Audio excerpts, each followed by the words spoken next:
A paz de Deus,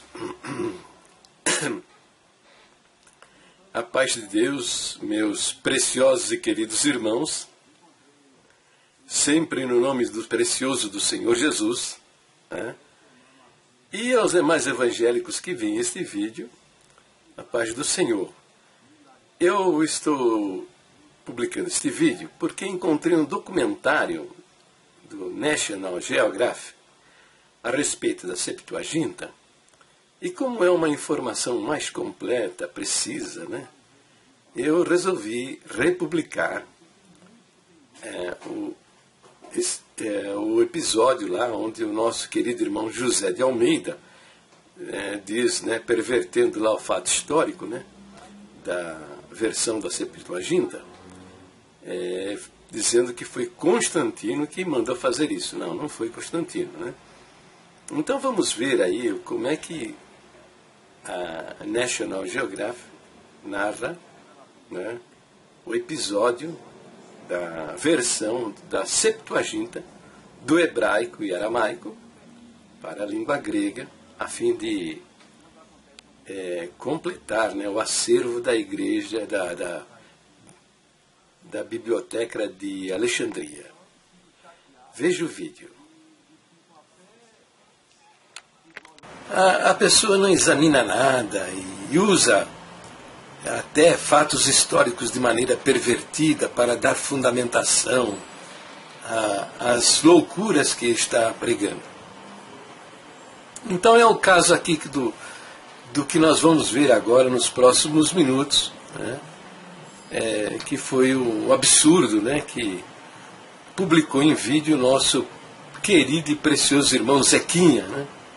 O nosso querido irmão Zequinha, que, veja, ele acusa Constantino de ter chamado sacerdotes, né, eruditos, né, para fazer uma versão da Bíblia pervertida, né? E, veja, é uma loucura isso, né? Isso não é verdade, isso não é verdade.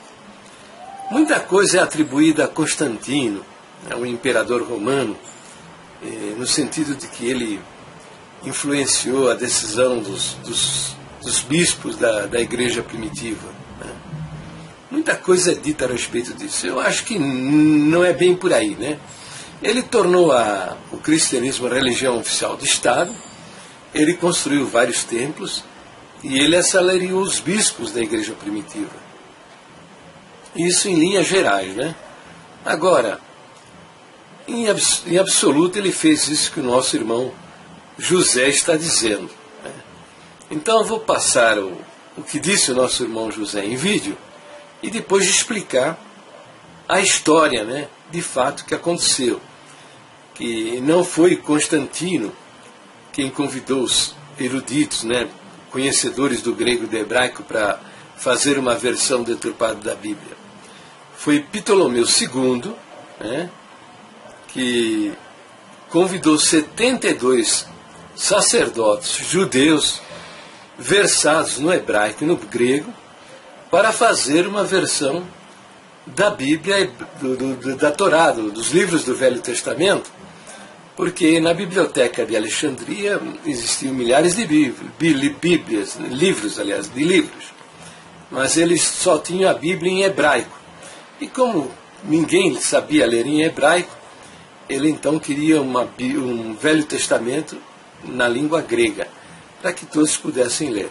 Então eu conto uma parte da história aí, e veja o vídeo então, veja o vídeo para você compreender o absurdo que o nosso irmão José está cometendo no seu fanatismo religioso, com o único objetivo de negar a divindade do Espírito Santo, e a personalidade do Espírito Santo, e a divindade de nosso Senhor Jesus Cristo, negando a Trindade. Veja o vídeo.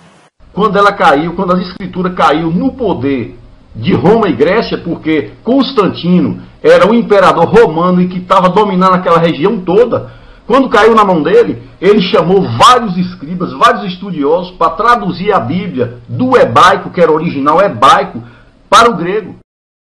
Especial. Antes da invenção da imprensa, este processo sacrificante contribuiu para a notável precisão das Escrituras, quando comparadas às recentes descobertas arqueológicas. A influência grega, 250 a.C.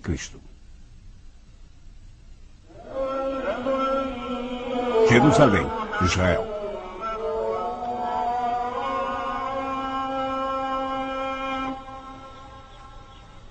Quando Alexandre o Grande conquistou o mundo, era a época dos raciocínios filosóficos. O homem vivia se questionando. Alguns eram brilhantes na área das questões, como Sócrates, Platão e Aristóteles. Mas eles não tinham respostas às próprias perguntas. Deixaram na mente humana um vácuo, um vazio, algo que precisava ser preenchido, e eles esperavam por alguém que pudesse vir a responder a todas as questões. Quando Alexandre morreu em 323 a.C., o mundo se tornou bilíngue, e o grego era a segunda língua mais falada. Por esta razão, tornou-se importante haver uma tradução da Bíblia para o grego. Por volta do ano de 285 a.C., havia vários judeus que faziam parte da subcultura egípcia. De acordo com a tradição, Demétrios de Palerum, responsável pela mundialmente famosa biblioteca em Alexandria, perguntou ao rei Ptolomeu Filadelfo do Egito se ele conseguiria a tradução grega da lei judaica para a biblioteca.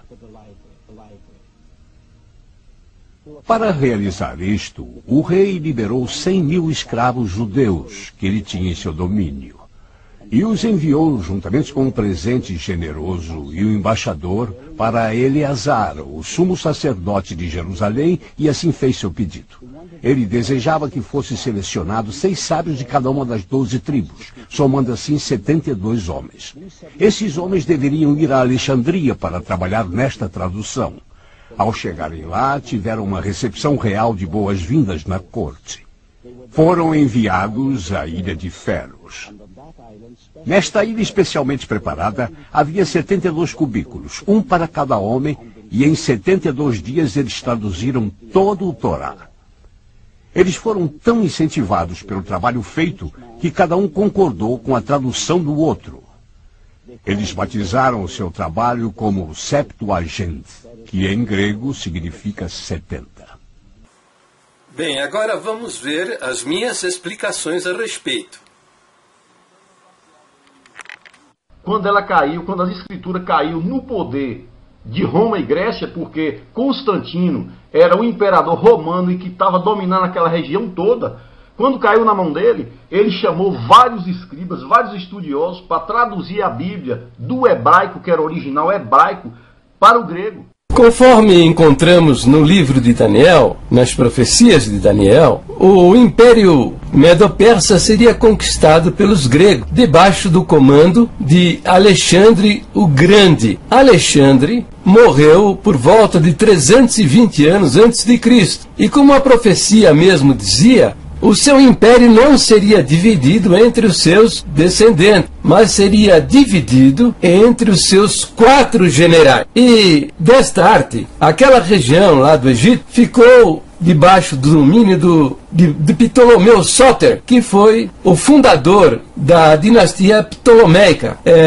O filho de Ptolomeu Sóter foi Ptolomeu II, quem terminou a construção da Biblioteca de Alexandria, que foi uma das maravilhas do mundo antigo, e ela possuía todos os livros, milhares de livros, mas ela não tinha a Bíblia, o Velho Testamento, na língua grega, que era a língua que dominava o mundo de então. Para tal finalidade, Ptolomeu II convocou os 70 ou 72 rabinos judeus, eruditos, homens que conheciam profundamente o hebraico e conheciam profundamente o grego, para fazer a versão do Velho Testamento que nós conhecemos hoje como a Septuaginta, a versão dos 70. Bem, depois de quase 300 anos, no ano 30 antes de Cristo nascer, os romanos conquistaram o Egito e depois de 300 anos é que nós encontramos Constantino, o imperador romano Constantino,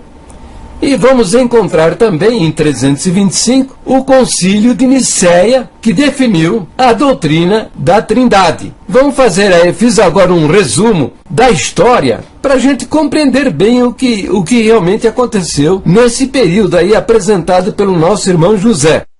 O primeiro concílio de Nicéia teve papel fundamental na história do cristianismo, pois foi nesse concílio que a igreja determinou e pôs fim a uma heresia que estava nascendo no meio cristão. Estava sendo pregado por alguns crentes que Jesus não era Deus e, em virtude dessa contenda, foi realizado o concílio para que a igreja, com o auxílio do Espírito Santo, expusesse e definisse esta verdade de uma vez. E assim como aconteceu no Concílio de Jerusalém, que você lê lá no capítulo 15 do livro de Atos, em que a igreja aboliu de vez a prática da circuncisão entre os cristãos, assim também a igreja, no primeiro concílio de Nicéia, determinou que Jesus é Deus, assim como o Pai é Deus. Explicando melhor, não foi o primeiro concílio de Nicéia que determinou que Jesus é Deus, mas foi nele que a igreja determinou que nenhuma dúvida se tivesse sobre esta verdade. E os fatos, a história prova isso. Policarpo foi discípulo do apóstolo João e aprendeu o evangelho com o apóstolo João. Irineu foi discípulo de Policarpo, aprendeu o evangelho que Policarpo aprendeu do apóstolo João. Irineu aprendeu de Policarpo e escreveu diversos, muita literatura a respeito disso. E Irineu acreditava que Jesus Cristo